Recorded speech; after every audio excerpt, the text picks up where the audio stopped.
ಅಂತೂ full tank petrol ಹಾಕ್ಸಿದಾಯಿತು. ನಾನು ನಾರ್ಮಲಾಗಿ ಎಲ್ಲರೂ ಹೋಗ್ಬೇಕಂದ್ರೆ ನೈಟೇ ಹಾಕ್ಸ್ಬಿಡ್ತೀನಿ. ಸೊ ಇವಾಗ ಏನಾಗ್ತಾಯಿದೆ ಅಂದರೆ ನಾನು ಗಾಡಿ ತೊಗೊಂಡು ಮುಂದೆ ನಿಲ್ಲಿಸ್ಬಿಟ್ಟಿರ್ತೀನಿ. ನನ್ನ ಗಾಡಿ ಹಿಂದೆ ಒಂದು 4-5 ಗಾಡಿ ನಿಂತ್ಕೊಬಿಡುತ್ತೆ. ಸೊ ತೆಗಿಯೋಕ್ಕಾಗಲ್ಲ, ಬಿಡೋಕ್ಕಾಗಲ್ಲ. ಇನ್ನೊಂದು ಟೈಮಲ್ಲಿ ಹೋಗೋ ಮೂಮೆಂಟಲ್ಲಿ ಹಾಕ್ಸ್ಬೇಕಾಗುತ್ತೆ. ಕಟ್ಬಿಡ್ತೀನಾ 900 ಏನೂ ಮಾಡೋಕ್ಕಾಗಲ್ಲ. ನಿಮಿಷ ಲಗೇಜ್ ಬ್ಯಾಗು ಮೌಂಟ್ ಮಾಡಬೇಕು. ಅದ್ರ ಜೊತೆನೇ ಟೆಂಟು ಇದೆ. ಜಾಸ್ತಿ ಏನು ಬಟ್ಟೆಗಳು ತೊಗೊಂಡಿಲ್ಲ, ಕಮ್ಮಿನೇ. ಒಂದು 3 ಜೊತೆ, ಒಂದೊಂದು 3 ಜೊತೆ, ನನ್ನೊಂದು 3 ಜೊತೆ ಸಾಕು ಅನ್ಸುತ್ತೆ. ಬ್ಯಾಗ್ನ ಪ್ರಾಪರಾಗಿ ಮೌಂಟ್ ಮಾಡಿಬಿಟ್ರೆ ಅವಾಗ ಕಳ್ದಿ ಹಾಕಿ ಮಾಡೋದು ಮೇಲಿರಬೇಕು, ಈ ಸೈಡ್ ಇರಬೇಕು. ಆ ಥರ ಕಟ್ಟು. ಕಳ್ಕೊಂಡು ಏನಾರು ಐಟಮ್ ಬಿದ್ದೋದ್ರೆ ಕಷ್ಟ. ಪ್ರಾಬ್ಲಮ್ ಸಾಲ್ವ್ ಆಗುತ್ತೆ. ಇಲ್ಲ ಅಂದರೆ ಹೋಯ್ತಾ ನಿಲ್ಲಿಸಿ ಮಾಡ್ಕೊಂಡು ಹೋಗ್ಬೇಕಾಗುತ್ತೆ. ಕಷ್ಟ ಅದು. ಹೊಸರ ಬಗ್ಗೆ ಇದು ತುಂಬ ಕಿರಿಕಿರಿ ಮಾಡುತ್ತೆ. ಯಾವ ಥರ ಕಟ್ಟೋದು, ಇಲ್ಲೇ ಹಾಕೊಳ್ಳಲ್ಲ, ಇನ್ನೂ ಲೂಸ್ ಬರುತ್ತೆ ಬ್ಯಾಗು. ಒಂದು ಸಲ ಟ್ಯಾಗ್ ಮಾಡಿದ್ರೆ ಅದು ಮತ್ತೆ ಕಳ್ಕೊಂಬಾರ್ದು ನಾವು ಕಡೆಯವರು. ಸೊ ಹಾಗಾಗಿ ಪ್ರಾಪರಾಗಿ ಅದು ಇದು ವೀಡಿಯೋ ನೋಡ್ಕೊಂಡು ನಾನು ಕಲ್ತಿದ್ದು. ಇದು ಫಸ್ಟ್ ಸ್ಟಾರ್ಟಿಂಗ್ ಹೋದಾಗ ನನಗೂ ಹಂಗೆ ಆಯ್ತಾಯಿತು. ಈ ಲಗೇಜ್ ಬ್ಯಾಗಿಗೆ ರೈನ್ ಕವರ್ ಹಾಕಬೇಕು. ಸೊ ಅದು ನಾನೇನು ಸಪ್ರೇಟಾಗಿ ಏನು ಪರ್ಚೇಸ್ ಮಾಡಿಲ್ಲ. ಹಂಗೆ ಕಟ್ಟಿದ್ರೆ ಕಳ್ಕೊಬಿಡುತ್ತೆ ಬಿಡ. ನಾನು ಹಾಕ್ತೀನಿ ಕೊಡಿಲಿ.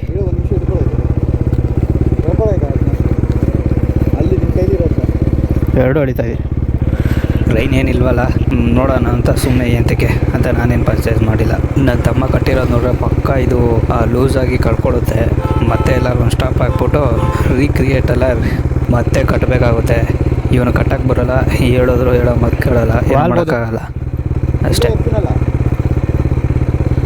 ಏನಪ್ಪ ಅವನು ಅವಾಗಿಂದ ಬರೀ ಬ್ಯಾಗ್ ಕಟ್ತಾನೆ ಅವನೇ. ಏನು ವಿಷಯ, ಏನು ಮ್ಯಾಟ್ರು ಅಂತ ಹೇಳ್ತಾನೆ ಇಲ್ವಲ್ಲ. ಇದೇ ಮ್ಯಾಟ್ರು. ಅದು ಬನ್ನಿ ಹೇಳ್ತಾ ಹೋಗ್ತಾ ಹೇಳ್ತೀನಿ. ಸ್ಟಾರ್ಟ್ ಮಾಡೋಣ. ಈ ಬ್ಯಾಗ್ ಇಟ್ಕೋತ್ಯಾ? ಹಾಂ.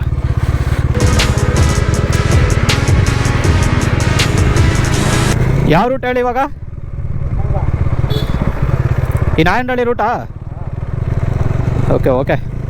ಫೈನಲಿ ರೋಡ್ ಕ್ಲಿಯರ್ ಆಯ್ತು. ಇವಾಗ ಇಷ್ಟೊತ್ತು ಗಂಟೆ ಫುಲ್ಲು ಒಂದು ಲೆವೆಲ್ಗೆ ಟ್ರಾಫಿಕ್ ಇತ್ತು. ಎಲ್ರಿಗೂ ನಮಸ್ಕಾರ. ಮತ್ತೊಂದು ಹೊಸ ವಿಡಿಯೋಗೆ ಎಲ್ಲರಿಗೂ ಸ್ವಾಗತ. ಆ್ಯಕ್ಚುಲಿ ಏನಪ್ಪ ಅಂದರೆ ನಾನು ಎಲ್ಲರ ಥರನೇ ಸ್ಟ್ರಗಲ್ ಮಾಡ್ತಾ ಇದ್ದೀನಿ. ಸೊ ಕ್ಲಿಕ್ ಆಗ್ತಾ ಇಲ್ಲ ಯೂಟ್ಯೂಬು. ಯಾಕೆ ಏನು ಅಂತ ನನಗೆ ಗೊತ್ತಾಗ್ತಾ ಇಲ್ಲ. ಸೊ ವಿಡಿಯೋ ವ್ಯೂಸ್ ಬಂದೂ ಅಷ್ಟು ಕಮ್ಮಿ ಬರ್ತಾ ಇರೋದು. ಏನಾಗ್ತಾಯಿದೆ ಏನು ಅಂತ ಗೊತ್ತಾಗ್ತಾ ಇಲ್ಲ. ನಾನು ಇನ್ನು ನೆಕ್ಸ್ಟ್ ಇಯರಲ್ಲಿ ಈ ಇಶ್ಯೂನ ರೀಸಾಲ್ವ್ ಮಾಡ್ಕೊಳ್ಳೇಬೇಕು, ಇಲ್ಲಾಂದರೆ ಕಷ್ಟ ಆಗುತ್ತೆ. ಸಪೋರ್ಟು ಅಷ್ಟೇ ನಿಮ್ಮ ಕಡೆಯಿಂದ ಸಿಕ್ಕಿದ್ರೆ ಚೆನ್ನಾಗಿರುತ್ತೆ. 1000 ಸಬ್ಸ್ಕ್ರೈಬರ್ ಬೇಕು. ಸೊ ಆದಷ್ಟು ಇಲ್ಲಿವರೆಗೂ ಯಾರು ವಿಡಿಯೋ ನೋಡಿದರೆ ಸಬ್ಸ್ಕ್ರೈಬ್ ಮಾಡಿಕೊಂಡು ಸಪೋರ್ಟ್ ಮಾಡಿ. ಏನಪ್ಪ ಇವತ್ತು ನೈಟ್ ರೈಡು. ಆ್ಯಕ್ಚುಲಿ ಟೈಮ್ ಬಂದು 3 o'clock. ಇವಾಗ ನಾವೆಲ್ಲಪ್ಪ ಹೋಗ್ತಾ ಇರೋದು ಅಂದರೆ ಮಂಗಳೂರು ಸೈಡ್. ಲಾಸ್ಟ್ ನನ್ನ ಬರ್ತಡೇ ಟೈಮ್ ಹೋಗಿದೆ.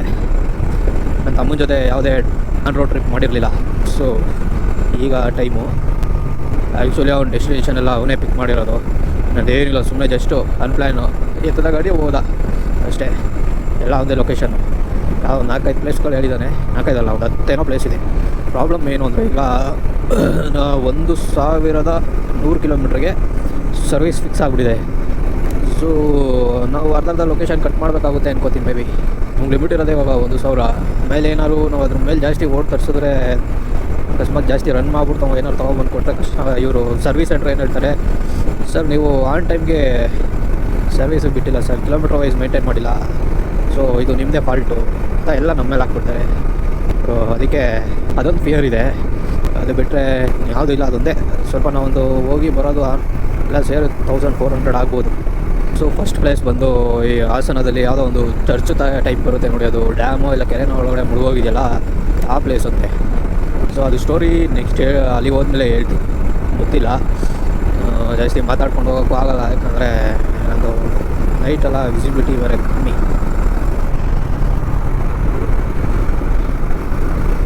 ಹಾಗಾಗಿ ಜಾಸ್ತಿ ಏನು ಹೇಳಲ್ಲ. ಡ್ರೈವ್ರು ಮುಂದೆ ಸಿಗೋಣ. ಓಕೆ ಫ್ರೆಂಡ್ಸ್, ನಾನು ಹಾಕೊಂಡೆಲ್ಲ ತೋರಿಸ್ಕೊಂಡು ನಿಮ್ಮ ಹುಡುಗರು ಕೇಳೋರೆ ಕಣಪ್ಪ, ಪ್ರಮೋದ್ ಬರಬೇಕು ವೀಡಿಯೋದಲ್ಲಿ, ನೆಕ್ಸ್ಟ್ ವೀಡಿಯೋದಲ್ಲಿ ಅಂತ. ಅವ್ರಿಗೋಸ್ಕರ ಇಷ್ಟು ಮಾಡಿಲ್ಲ ಅಂದರೆ ಹೆಂಗೆ ಹೇಳು? 3 ಬಟ್ಟೆ ಹಾಕೋತಾವನೆ ತಾತಪ್ಪ ಆ ಥರ. ವಯಸ್ಸಾಯ್ತು ಬರೀ ಕೆಲ್ಸಕ್ಕೆ ಹೋಗೋದ್ರೆ ಆಗಲ್ತು. ಹಾಂ, ನಾನೇ ಮನಿಕೊಂಡು ತಿಂತೀನಿ ಹೇಳ್ತಾಕಿದೆ. ಇದು ಮಾದೇವಂದಲ್ವಾ ಶರ್ಟು? ಕೊಟ್ಟರೆ ನಾನು ವಾಪಸ್ ಕೊಡಲೇ. ಅವನೇ ಬೇರೆ ತಗೊಂಡಿರ್ತಾನೆ. ಈ ನನ್ನ ಮಕ್ಕಳು ಬೇರೆ ಐತೆ. ಈ ನನ್ನ ಮಕ್ಕಳು ಕೊಡಲ್ಲ ಬಿಡು. ಯಾವುದು ಜಿಪ್ಪೆ ಯಾವುದು ತೆಗ್ದಿಲ್ಲ ತಾನೇ?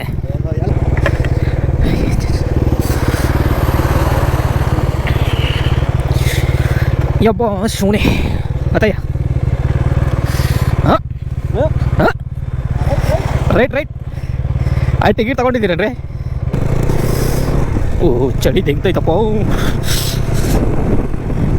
ನಾನು ನಿಲ್ಲಿಸ್ಬಿಟ್ಟು ಸ್ಟಾರ್ಟ್ ಮಾಡಿದ್ರೆ ಚಳಿ ಜಾಸ್ತಿ ಆಗುತ್ತೆ, ಹಂಗೆ ಹೋಯ್ತಾ ಇದ್ರೆ ಚಳಿನೇ ಆಗ.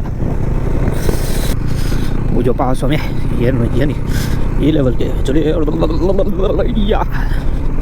ನೋಡ್ರಿ. ಹಿಮ ಬೀಳ್ತಾರೆ, ಇದಕ್ಕೆ ಹೋಗ್ತಾ ಇರೋದೇ ಬರೀ 60 ಒಳಗಡೆ, ಅಷ್ಟರಲ್ಲೇ ನಡಗಿಸ್ತೈತೆ. ಚಕ್ರಕ್ಕ ಬುಮ್ ಬುಮ್ ಬುಮ್. ಟೀ ಕುಡಿದ್ರು ಅವಾಗ ಟೀಗೆ ಅಂತ ಹಾಕಿದೋ ಸ್ಟಾಪ್ನ. ತಾತಪ್ಪ ನೋಡಿದ್ರೆ ಕ್ಯಾಶ್ ಕೊಡ್ರಿ ಅಂತ. ಇಲ್ಲಪ್ಪ ಕೊಡೋದು ಕ್ಯಾಶು. ನಾನು ಬೇರೆ ಒಳಗಡೆ ಹಾಕಿರೋದು ಒಂದೇ ಒಂದು ಟೀ ಶರ್ಟು, ಅದ್ರ ಮೇಲೆ ರೈಡಿಂಗ್ ಜಾಕೆಟು ಆಯ್ತಾ ಇಲ್ಲ. ನಾವೆಲ್ಲ ಈ ಫೋನ್ಪೇನ ಯೂಸ್ ಮಾಡಿ ಅಭ್ಯಾಸ ಆಗ್ಬಿಟ್ಟು ರೋಡಲ್ಲೂ ನಮಗೆ ದುಡ್ಡು ಸಿಗ್ತಾಯಿಲ್ಲ, ನನ್ನ ಪರ್ಸಲ್ಲೂ ನನ್ನ ದುಡ್ಡು ನಿಲ್ತಾಯಿಲ್ಲ, ಪ್ಲಸ್ ಇರ್ತಾಯಿಲ್ಲ. ಹಂಗಾಗ್ಬಿಡೈತಿ. 1 ಅವರ್ ಟೈಮು, 1 ಅವರಲ್ಲಿ ಹಾಸನ ಇರ್ತೀವಿ. ಅದು ಯಾವುದೋ ಶೆಟ್ರಲ್ಲಿ ಚರ್ಚ್ ಅಂತೆ, ಆ ನೀರೊಳಗಡೆ ಚರ್ಚ್ ಇರೋದು. ಅವಾಗವಾಗ ಅದು ನೀರು ಡ್ರೈ ಆದರೆ ಮಾತ್ರ ಚರ್ಚ್ಗೆ ಒಳಗಡೆ ಎಲ್ಲ ಎಂಟ್ರಿ ಇರುತ್ತೆ. ನೋಡೋಣ, ಅದು ಒಂದು ಸ್ಟೋರಿ ಇದೆ, ಹೇಳುವೆ ಮುಂದಕ್ಕೆ. ಆಯ್ತಾಯ್ಬೆ. ನೈಟ್ ಬೇರೆ ಫಾಸ್ಟಾಗಿ ಹೋಗೋಲ್ಲ ಫ್ರೆಂಡ್ಸ್. ನೈಟು ಅಷ್ಟು ಫಾಸ್ಟಾಗಿ ಹೋಗ್ಬಿಟ್ಟು ಡೇಲಾದರೆ ಹೆಂಗೋ ಆ ಕಡೆ ಈ ಕಡೆನೂ ಎಲ್ಲ ಒಂದು ಎಡ್ಜು ನಿಲ್ಲಿಸ್ಕೊಂಡು ಮ್ಯಾನೇಜ್ ಮಾಡ್ಬೋದು. ಬಟ್ ಇದಂಗೆ ಆಗಲ್ಲ, ನೈಟಲ್ಲಿ ಆಗಲ್ಲ. ಕ್ಲಾರಿಟಿಯಾಗಿ ಒಂದು ವಿಷನ್ನು, ಒಂದು ಸ್ಪೇಸ್ ಅನ್ನೋದು ಗೊತ್ತಾಗೋದು ಇಲ್ಲ, ಏನೂ ಇಲ್ಲ. ಅಷ್ಟಕ್ಕಷ್ಟೇ ಡೇಲಿ ಏನೋ ಒಂದು ಮ್ಯಾನೇಜ್ ಮಾಡ್ಬೋದು. ಹಂಪ್ಸ್ ಬರ್ಬೇಕಾದ್ರೆ ಲೇಟು, ಗಾಡಿ ಸ್ಪೀಡ್ 80 ಇರುತ್ತೆ, ಎಗರಿಸ್ಬೇಕು. ಹೇಳಿದ್ರು ಅಷ್ಟಕ್ಕಷ್ಟೇ. ಎಷ್ಟು ಸಲ ಹಂಪ್ಸ್ ಎಗರಿಸಿದ್ರು. ಟೀ ಕುಡ್ದಿದ್ದು ಯಾಕೋ ಕೆಲಸ ಮಾಡ್ತಾಯಿಲ್ಲ, ಗಾಡಿ ರಿವರ್ಸ್ ಕೆಲಸ ಮಾಡ್ತಾಯಿದ್ದೆ. ರಿವರ್ಸ್ ಏನು ಹೇಳ್ತೀರಾ ಗೈಸ್? ನಿಮಗೆ ಕಾಣಿಸ್ತಾ ಇದೆಯಾ? ರೋಡ್ ಪೂರ್ತಿ ಕಾಣಿಸ್ತಾನೆ ಇಲ್ಲ, free fog. We are near by Hassan. ಬಂದ್ಬಿಟ್ಟಿದೆ ಆಲ್ಮೋಸ್ಟು. ರೋಡ್ ಏನು ಕಾಣಿಸ್ತಲ್ಲ. ಯೆಲ್ಲೋ ಕಲರ್ ಲೈಟ್ ಹಾಕ್ಸ್ಬಿಟ್ಟು ಅದೇ ಫಾಗ್ ಲೈಟ್ ಈಸಿ. ಇದು ನಮಗೆ ನೋಡಿ ಏನು ರೋಡೇ ಕಾಣಿಸಲ್ಲ.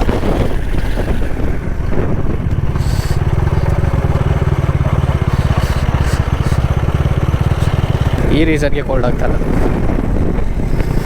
ಕ್ಯಾಮ್ರಾದಲ್ಲಿ ಗೊತ್ತಲ್ಲ.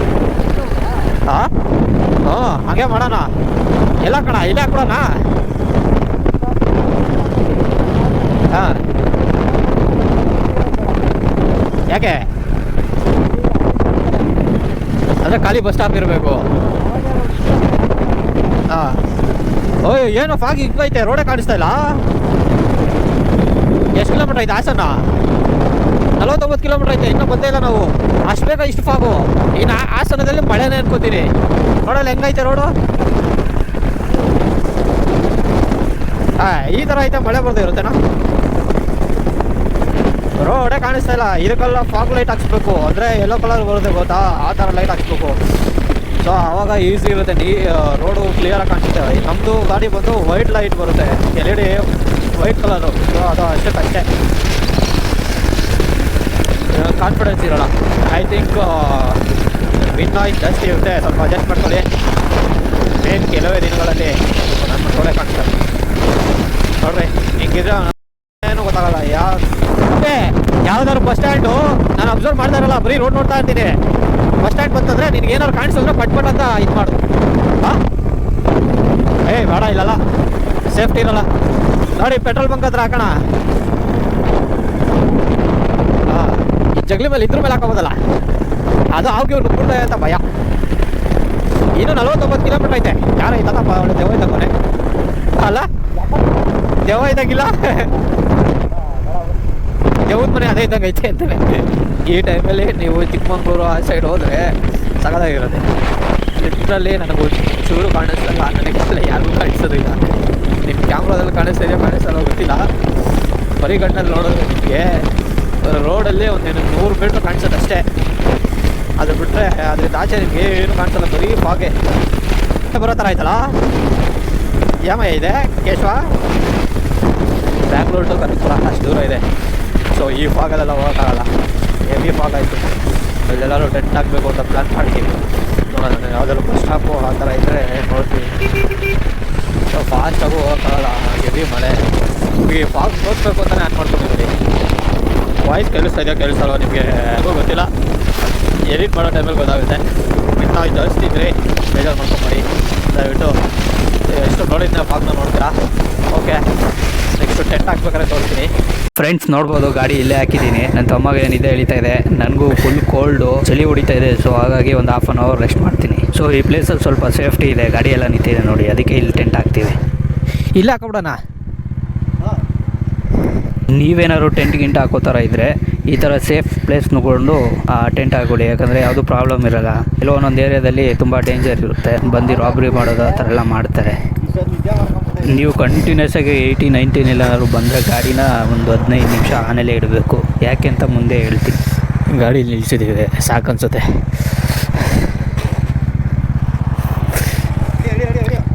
ಸಾಕಲ್ವೇನು ಕ್ಲೀನ್ ಮಾಡಿರೋದು? ಸಾಕಾಕೋ, 1 ಅವರ್ ಮಲ್ಕೊಂಡು ಹೋಗೋಕ್ಕೇನು.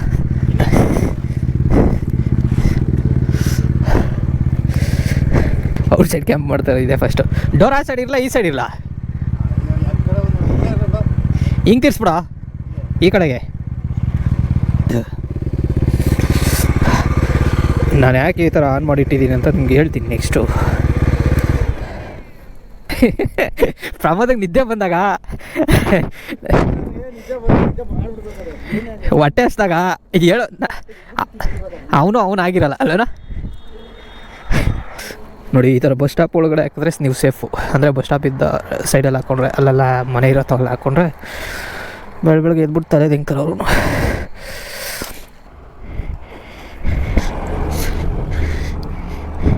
ಅರೆ ನನ್ನ ಮಕ್ಕಳಪ್ಪ ಅಂತ ఏం రీదే నీ అబ్బాయి ఎప్పుడు చూడలేదు. ಕ್ಯಾಪ್ರದಲ್ಲೇ ಥರ ಕೆಲಸ ಮಾಡ್ತಾನೆ.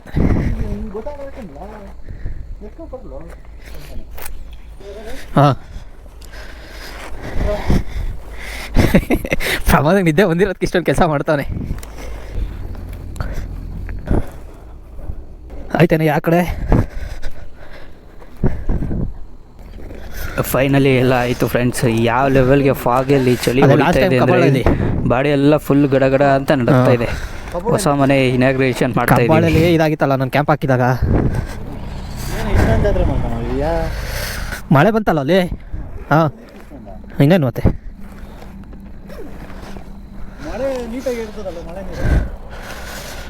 ಫೋಲ್ಡ್ ಮಾಡಿದಾಗ ಆಗಿರೋದು.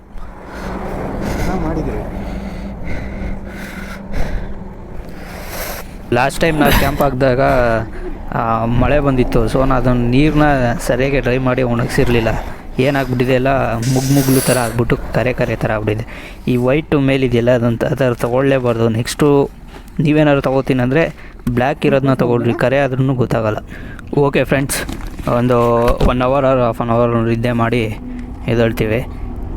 ಬ್ರೇಕ್ ತೊಗೊಳ್ಳಿ. ಎಲ್ರಿಗೂ bye, good morning again. Good mornings. Half an hour ನಿದ್ದೆ ಮಾಡೋಣ ಅಂತ ಅಂದ್ಕೊಂಡು ನೋಡಿದ್ರೆ 1-1.5 ಅವರ್ ನಿದ್ದೆ ಆಗೋಯ್ತು. ಈಗ ಟೈಮ್ ಬಂದು 7:15 ಆಗಿದೆ.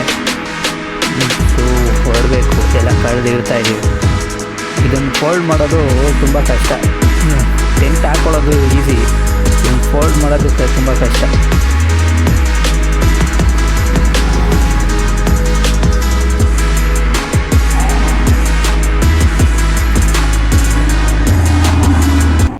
ಟ್ರಾವೆಲರ್ಸ್ಗಳು ನೀವೇನಾದ್ರು ಆದರೆ ನಿಮ್ಮ ಹತ್ರ ಒಂದು ಟೆಂಟ್ ಇರೋದು ಈಸಿ. ನೋಡಿ, ನಿದ್ದೆ ಏನಾದ್ರು ಬಂತು ಅಂದರೆ ಮುಲಾಜಿಲ್ಲದೆ ಯಾರೇ ಮುಂದೆ ಹೋಗಿರಲಿ ನಿಮ್ಮ ಫ್ರೆಂಡ್ಸ್ಗಳು ಟ್ರಾವೆಲಲ್ಲಿ, ನೀವು ಬೇಕಾದ್ರೆ ಒಂದು half an hour 1 hour 2 hours delay ಹೋದರೂ ಪರವಾಗಿಲ್ಲ. ನಿದ್ದೆ ಬಂತು ಅಂದರೆ ಫಸ್ಟು ಚೆನ್ನಾಗಿ ನಿದ್ದೆ ಮಾಡಿ ಸೈಡ್ಗೆ ಹಾಕ್ಕೊಂಡು. ಈ ಥರ ಟೆಂಟ್ ಇದ್ದರೆ, ಇಲ್ಲ ಅಕಸ್ಮಾತ್ ಟೆಂಟ್ ಇಲ್ಲ ಅಂದ್ರೂ ನಿಮಗೆ ಈ ಥರ ಬಸ್ ಸ್ಟ್ಯಾಂಡಲ್ಲಿ ಸ್ಲೀಪಿಂಗ್ ಮಾಡಿದ್ರೆ ತುಂಬ ಇದಿರುತ್ತೆ. ಮತ್ತು ನೀವು ಆಕ್ಸಿಡೆಂಟ್ ಆಗೋದನ್ನು ತಪ್ಪಿಸ್ದಂಗೆ ಆಗುತ್ತೆ. ಸೊ ಜಾಸ್ತಿ ರಿಸ್ಕ್ ತೊಗೊಂಡು ರೈಡ್ ಮಾಡಬೇಕು ಅಂತ ಅವಶ್ಯಕತೆ ಏನಿಲ್ಲ. ನನ್ನ ಕಡೆಯಿಂದ ಸ್ಮಾಲ್ ಸಜೆಷನು, ಇದನ್ನು ಫಾಲೋ ಮಾಡಿ ಮತ್ತು ನಿಮ್ಮ ರೈಡಿಂಗ್ ಪ್ಯಾಟ್ರನಲ್ಲಿ ಇದನ್ನು ಅಳವಡಿಸ್ಕೊಳ್ಳಿ. ನಿಮಗೆ ಸ್ಲೀಪಿಂಗ್ ಮೂಡು ಸ್ಟ್ರೆಸ್ ಆಗ್ತಾಯಿದೆ ಅಂದರೆ ಜಾಸ್ತಿ ಟ್ರಾವೆಲ್ ಮಾಡೋಕ್ಕೆ ಹೋಗ್ಬೇಡಿ. ಇದಾದಮೇಲೆ ಇದನ್ನು ನೀವು ಕಂಟಿನ್ಯೂ ಮಾಡ್ತೀನಿ ಅಂತ ಏನಾದ್ರು ಆದರೆ ಆಕ್ಸಿಡೆಂಟ್ಗಳಾಗೋ ಚಾನ್ಸಸ್ ಜಾಸ್ತಿ ಇರುತ್ತೆ. ನೀವು ಅವ್ರು ಬಂದು ನಿಮಗೆ ಗುದ್ದಬೇಕು ಅಂತ ಏನಿಲ್ಲ, ನೀವು ಹೋಗಿ ಅವರು ಗುದ್ದಿದ್ರೂ ಆಕ್ಸಿಡೆಂಟ್ ಆಗೇ ಆಗುತ್ತೆ. ಸೊ ಇದನ್ನು ಕನ್ಸಿಡರ್ ಮಾಡಿಕೊಂಡು ಸೀರಿಯಸ್ಸಾಗಿ ತೊಗೊಂಡ್ರೆ ಬೆಟರು. ಯಾಕಂದರೆ ನೀವು ಲಕ್ಷಾಂತರ ರೂಪಾಯಿ ಆಮೇಲೆ ಖರ್ಚು ಮಾಡಿ ಏನೇ ಆದರೂ ಒರಿಜಿನಲ್ಲೇ ಅಲ್ವಾ. ನೈಟ್ ನಾನು ಅಂದ್ಕೊಂಬಿಟ್ಟಿದ್ದೆ ಹಾಸನ ಬಂದ್ಬಿಟ್ಟಿದ್ದೀನಿ, ರೀಚ್ ಆಗಿಬಿಟ್ಟಿದ್ದೀನಿ ಅಂತ. ಬಟ್ ಭ್ರಮೆ ಅದು, ಬಂದಿರಲಿಲ್ಲ. ಇನ್ನೂ ಒಂದು 30-40 ಕಿಲೋಮೀಟ್ರ್ ದೂರದಲ್ಲೇ ಇದ್ದೀವಿ. ಇದೀಗ ಬಂದ ಸುದ್ದಿ, ಗಾಡಿ ನನ್ನ ತಮ್ಮ ಓಡಿಸ್ತಾವ್ರಿ. ಇವಾಗ ರೈಡಿಂಗ್ ಅವ್ನು ಮಾಡ್ತಾ ಇದ್ದಾನೆ. ಹಾಸನಾಗ ಹೋಗಿ ಅಲ್ಲಿ ಫಸ್ಟು ಟಿಫನ್ ಮಾಡಬೇಕು. ಟಿಫನ್ ಮಾಡಿಕೊಂಡು ಹೇಳಿದ್ನಲ್ಲ ಅವಾಗೆ ಸೆಟ್ಟಹಳ್ಳಿ ಅಂತ, ಅಲ್ಲಿಗೆ ಹೋಗಬೇಕು. ಅಲ್ಲಿಗೆ ಹೋದರೆ ಅಲ್ಲಿಗೆ ಅದು ಏನು ರಿಲೇಟೆಡ್ ಅಂದರೆ ಗೋಸ್ಟ್ದು ಸ್ಟೋರಿ ಅಟ್ಯಾಚ್ ಮಾಡಿದ್ದಾರೆ. ಅದಕ್ಕೆ ಆ ಚರ್ಚಲ್ಲಿ ಆ ಥರ ಎಲ್ಲ ಇನ್ಸಿಡೆಂಟ್ಗಳಾಗುತ್ತೆ ಅಂತ. ಸಾಧ್ಯವಾದರೆ ನೆಕ್ಸ್ಟ್ ವೀಡಿಯೋದಲ್ಲಿ ಅದನ್ನು ನಿಮಗೆ ಎಕ್ಸ್ಪ್ಲನೇಷನ್ ಕೊಡ್ತೀನಿ. ಅಂದರೆ ಗೋಸ್ಟ್ಗಳ ಬಗ್ಗೆ ನನಗೆ ತಿಳಿದಂಗೆ, ನಾನು ನೋಡ್ದಂಗೆ, ನನಗೆ ಆಗಿರೋ ಅನುಭವ. ಸಿಚುವೇಶನ್